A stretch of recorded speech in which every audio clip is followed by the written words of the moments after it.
in front of us here. We have a little bit of DC Brau beer, stage right, and one stage left. So what does that mean? That means it's time for DJ to go local! That's right, guys. We're going local today with yet another DC Brau Brewing Company beer out of Washington, D.C., US of A. Yay, yay. And what are we going to have from them? We're going to have their Brau Pils. That's right, this is a Pilsner.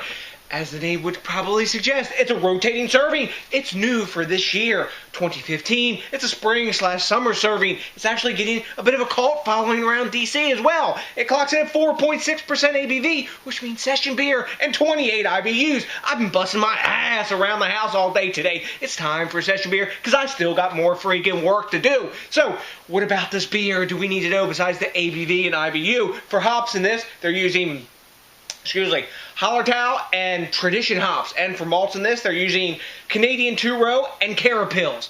Nice, simple, straightforward lager beer. So, let's see what all the to-do is about this beer. Get in the glass, see what the appearance is, what it smells like, and all that old shit. Let's dive in. Boom, nice cracked off the bottom.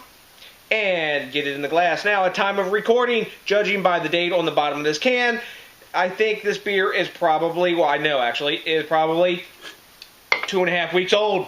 That's fucking fresh, isn't it? So, let's see what's up in the appearance department.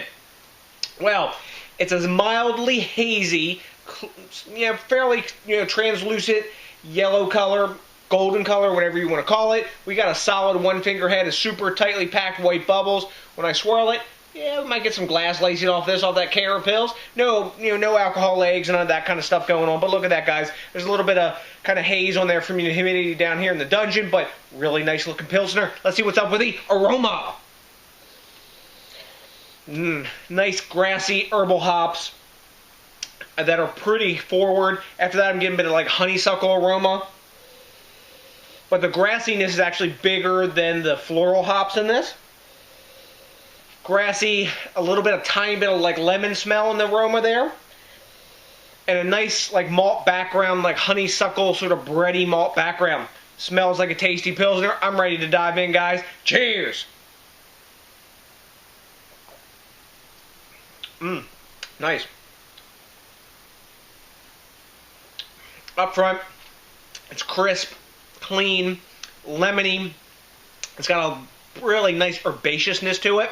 Grassy, floral, nice malt backbone, a little bit of caramel taste in there as well, and there's a hoppy bitterness, like a hoppy, like a lemony almost feeling like you just put some lemon juice in your mouth on the side of your tongue on this beer. As I suspected, nice glass lacing, super crushable. The mouthfeel is actually like medium thin on this beer. It's not a thin, watery Pilsner like many can be. This reminds me in a lot of ways of some of the beers that I had down in Mexico, some of the Pilsners and craft beers down there, but it's got a lot more hop presence. This beer is more akin, in my book, as Pilsners go, as an American take on Pilsners anyway, as Victory's Prima Pils. It reminds me a lot of that, and also maybe, I believe 6 Points Apollo was a Pilsner as well. I can't remember because I've drank a lot of beers since I had that beer, but yeah, that's what happens when you review beers. You drink a fuck ton of them. Anyways, let's get some more to drink here. Super crushable. The flavors are in check enough hop-wise that I don't think I would get palate fatigue from this. I actually prefer this over many of the session IPAs that I've had, but it's got a nice hop presence to it and enough bitterness that's in there super fresh like this, because I only live like 25 miles from the brewery, super fresh like this, that it balances out the sort of like crackery kind of two-row malt taste that's in there, that breadiness, you guys know what I'm talking about. And there's actually a little bit of nice caramel in there that like juxtaposes to all that. It's a really tasty beer, man. I mean, as Pilsners go, I mean, now don't get me wrong. This ain't a mind blower. Oh god, this is the best tasting beer I've ever had. Fuck. No, no, no. It's a great Pilsner.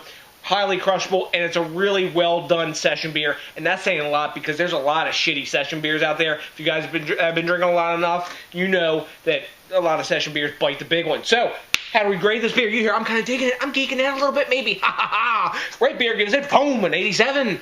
That's, yeah, B+ territory. Beer Advocate doesn't grade it. I'm actually, as a Pilsner, as a session beer, I'm going to give this a 90, an A-. It's well made.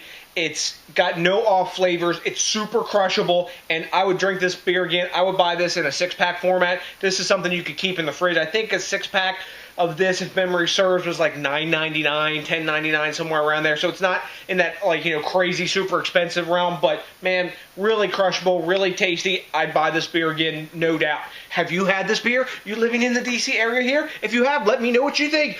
Do you like the quid? I like the quid pro quo. Do you? I like the back and forth. Let me know, because I don't know everything, and I like to hear your opinion too. I also really like it when you think locally, drink locally. I'm drinking locally today. I'm supporting the craft beer movement in my area. Are you holding up your end of the bargain? If not, get out that chair after you watch this video, of course, and make sure you subscribe and smash the like button and all that shit, and do your part too. So, to the next DJs BrewTube, thanks again to each and every one of you. So, oh yeah, I already told you to rate, comment, subscribe, and smash the like button. But until then, I got nothing but a bunch of local brown pills drinking love for you. And you know what's coming? That's right. Are you ready?